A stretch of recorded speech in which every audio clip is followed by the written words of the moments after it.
War is hell. It reaches every hand, from the soldier in the trench to the nurse at his side, from the engineer forging weapons to the families left behind. These are their stories. This is World War I Stories, Tales Beyond the Trenches. Today's episode, The Library.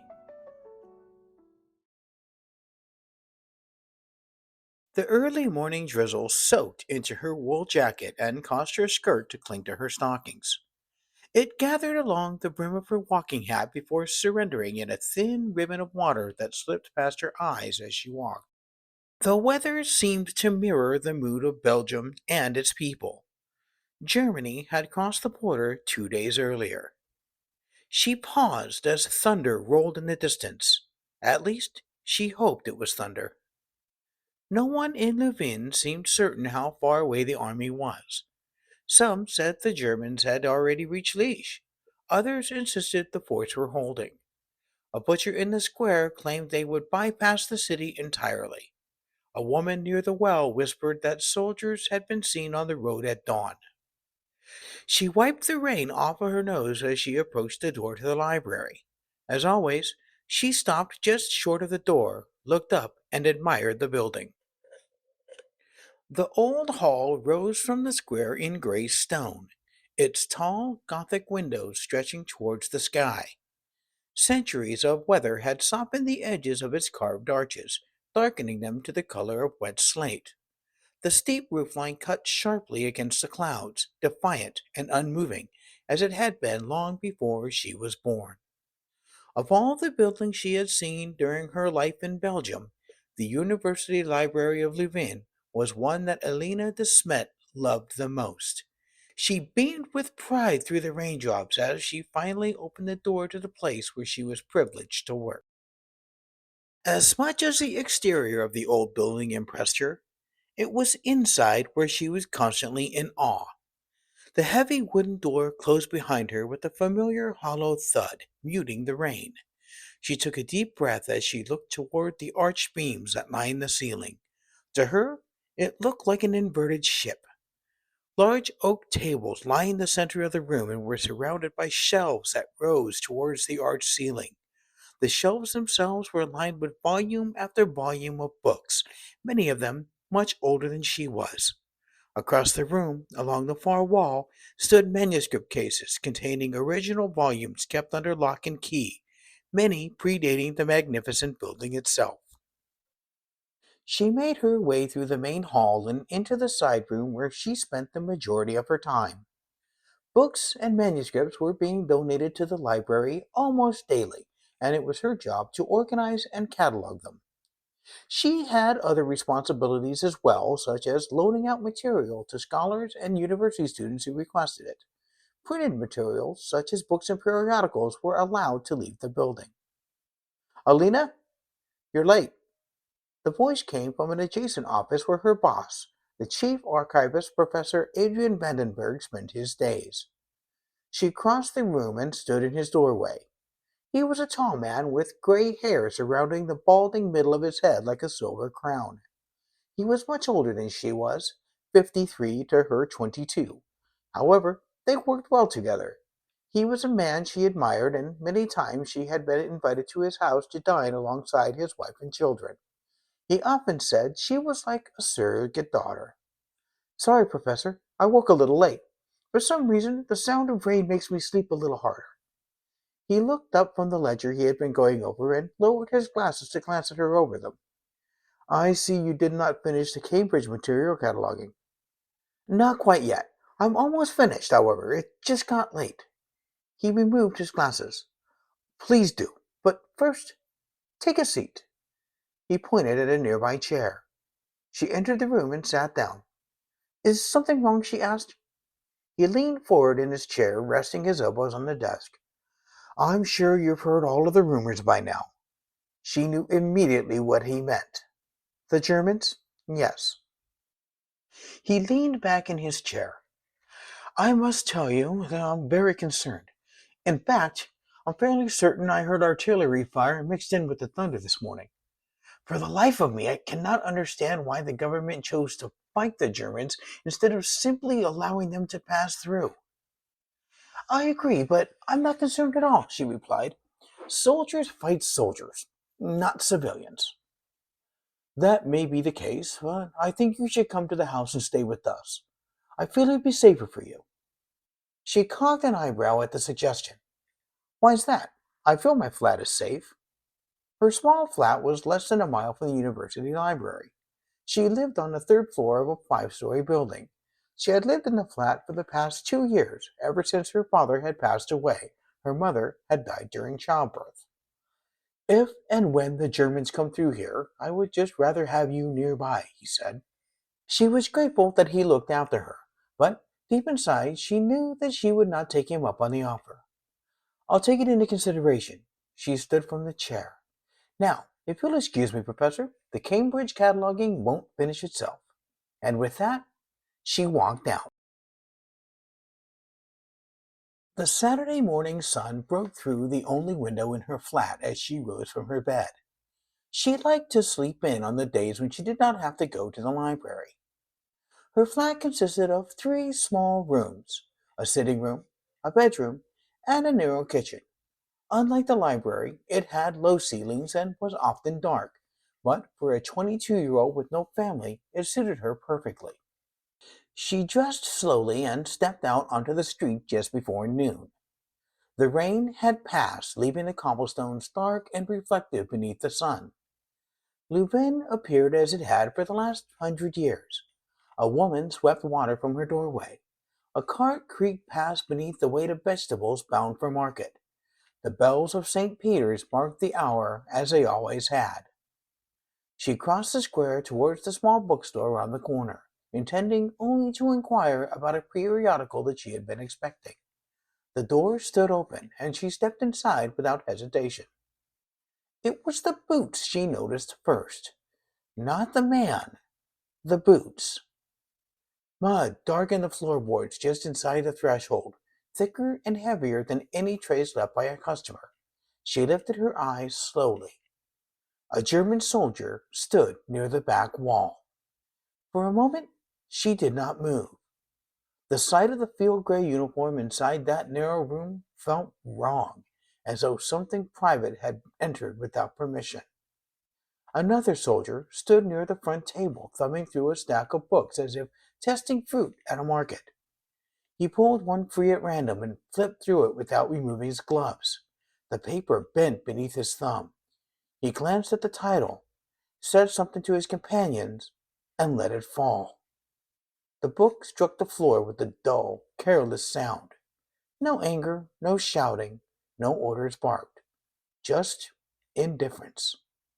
Alina felt the air thin around her. She stepped forward and bent to retrieve the volume. The spine had not cracked, but it would not endure many such drops. When she straightened, the soldier was watching her. Their eyes met. There was no hostility in his expression, no apology either. Only boredom. To him, it was nothing. She returned the book carefully to its place, aligning it with the others. Her fingers lingered along the spine before she let it go. The soldiers continued browsing as though they stood in a market stall and not among the labor of years. Alina stepped back into the sunlight moments later, the square still deceptively calm. A single bookstore, a single tossed book, and yet the certainty she had carried all week no longer fit as comfortably as it had that morning. If this room was not spared, she thought, what room would be? She made haste toward the library. The streets were now overrun with people, most just stirring in the streets discussing the latest events with their neighbors. She had just left her flat, leaving behind 7 books that she had removed from the library. She had found a satchel in the professor's office, and, after careful consideration, found 7 titles that she felt needed to be preserved no matter what. The actions of the German soldier earlier in the day still ran through her mind. His indifference to the books in the store had rattled her to her core. What would he, or other soldiers, do if they ever entered the library? She did not want to take the risk. Now she found herself just outside the professor's home, knocking on the door. It was his wife Clara who answered. Alina! What a nice surprise! Please come in. Alina entered the home. She had been here many times before. It was a modest home with 6 rooms in a Victorian style. Is the professor here? Alina asked. He is working in his study. Come. Clara led her to a room in the back of the house where they found the professor sitting behind a small desk going over a ledger. He looked up as the 2 ladies entered. What's this? He asked. Alina? I did not expect you. He stood up and walked around the desk to give her a hug. What brings you by? He asked. Then he nodded toward Clara, which must have been a signal of sorts, so she said, I'll go get some tea ready, and left. I did something that you should know about, Alina began. What's that? He asked. She recounted the story from the bookstore and watched his face contort in concern. So what is it that you did then? The thing that brings you here? He asked. They do not care for art, she began, almost as if she was already defending her actions. I removed some volumes from the archive, she said. His expression changed immediately. You did what? 7, she replied. Only 7. He closed the door carefully behind her. Without consulting me? Alina, what gives you the right? The sharpness in his voice stung more than she expected. She had anticipated concern, not reprimand. I saw them in the bookstore. They don't care for books, not like we do, she said quietly. In the... He stopped himself. That does not give you the authority to empty the archive. I did not empty it, she said. I chose carefully. He ran a hand over his brow and moved past her to sit back down behind the desk. Which volumes? He no longer sounded outraged. He sounded concerned. She named them. The illuminated Psalter, the early Flemish sermons, the vellum-bound codex with the cracked spine that had survived 3 centuries. As she spoke, he listened more intently than he had a moment before. How did you transport them? He asked. They were not exposed to the damp. I wrapped them in linen and put them in a satchel that you keep in the office, she said. They are dry. He removed his glasses, turning them slowly between his fingers. You should have come to see me first. I know. The room fell quiet. She told him again about the bookstore. Not dramatically this time, not with outrage. She described the soldier's gloves against the paper, the laugh, the sound the book made when it struck the floor. Vandenberg did not interrupt her. Instead, he listened as if it were the first time he was hearing the story. When she finished, he stared at the shelves along his own wall for a long moment. They were inside? He asked finally. Yes. He nodded once, almost to himself. And how did they handle them? She did not need to answer. He set his glasses down on the small table beside him. 7 will not be enough. The words hung in the air between them. Alina felt the tightness in her chest loosen, not with relief, but with something steadier. What do you suggest? She asked. He looked up at her, then, paternal softness gone from his expression, replaced by something more deliberate. We must choose carefully, he said, and we must do it quickly. Outside, the bells of St. Peter's marked the hour once more, as if nothing in the world had shifted at all. They worked with care, not panic. The library still stood in quiet dignity that afternoon. Its windows reflected the pale sky. The doors opened and closed as they always had. If not for the uneasy murmuring in the square, nothing would have suggested the world beyond Leuven had shifted. Vandenberg held the archive key longer than usual before turning it in the lock. Once we begin, he said quietly, we must be deliberate. We always are, Elena replied. Inside, the familiar cool air wrapped around them. The smell of paper and wood steadied her breathing. They moved from case to case. Not that one, he said as she reached toward a later edition. If we must choose, we choose what cannot be replaced. She nodded and withdrew her hand. She wrapped each volume in linen that she had brought from the professor's home. How many do we take? She asked. As many as we can justify, Vandenberg replied. The wagon outside began to fill slowly. 7 volumes became 15. 15 became 22. They did not speak the number aloud, but the growing weight of the bundles made the moment feel much more urgent. The professor jumped into the seat of the wagon. Jump up. Let's go drop this off. We have time to come back again if we hurry. It took 30 minutes to return to the professor's home, and with Clara's help, they had been able to unload all of the contents in 15. We should get the manuscript cases next, suggested Elina. She watched as the professor contemplated the action. You're right, but we'll need some help. Give me a minute. She watched him walk away to a neighbor's home. When he returned, there was another man with him. The man was large and muscular. She wondered if he was a blacksmith or a steel worker. In the end, it didn't matter. He had muscles, and that was the important thing. The professor introduced him as John, the man who lent them the wagon and the horse earlier in the day. As she shook his hand and they prepared to go, a noise erupted from the direction of the town square.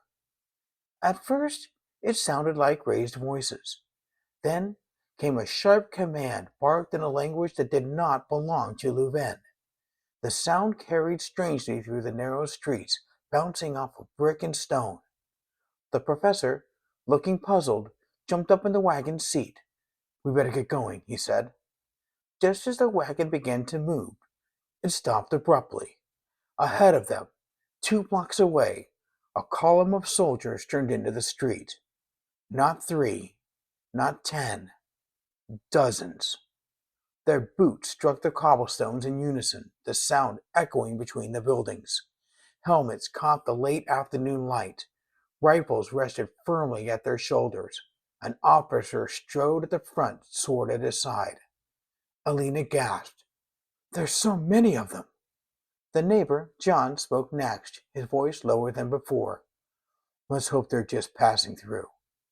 But these men were not simply marching. They slowed. They spread. 2 broke from the column and moved towards a nearby storefront. Another squad turned down a side street. Professor Vandenberg would not take his eyes off of them. We have to get to the library fast, just in case, he said. He whipped the reins and the lone horse began to move. He pulled the wagon sharply to the right, avoiding the streets that led directly to the square. We will go around, he said. It will take longer, but we will not cross their path. The wagon bounced violently over uneven stone as they moved through the narrower lanes. The noise from the square grew louder behind them. Shouts, a crash, another command barked sharply. Are they breaking doors? Elina asked. John did not answer. They passed homes with shutters half closed. Faces peered from windows. A woman clutched her child and pulled him inside as the wagon rattled past. It seems the word has spread, John muttered. The hair on Alina's arm stood on end. Her heart beat so loudly she could hear it over the clatter of the wheels. She turned once to look behind them. More soldiers were entering the main road. This was no passage. This was arrival. Finally, they reached the rear of the university grounds. The front of the library faced the town square itself, but from here they could access the side entrance. Vandenberg jumped down from the wagon and hurried to the door, fumbling only slightly as he reached into his coat for the key.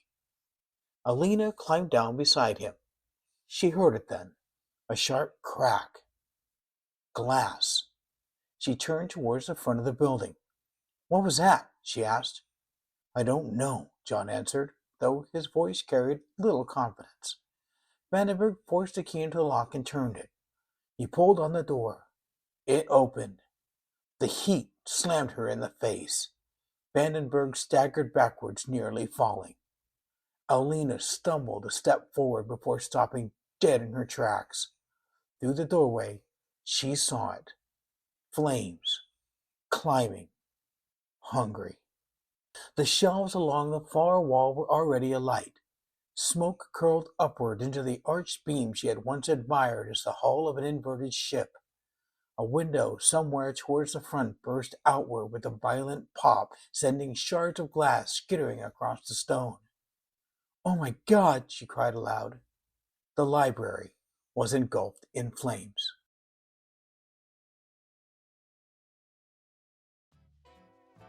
You've been listening to World War I Stories, Tales Beyond the Trenches, where history comes alive through the lives of those who lived it. If this episode moved you, please share it, follow, and leave a rating. Help keep these stories alive. Want to hold these stories in your hand? Explore the books inspired by them, available now on Kindle and in paperback.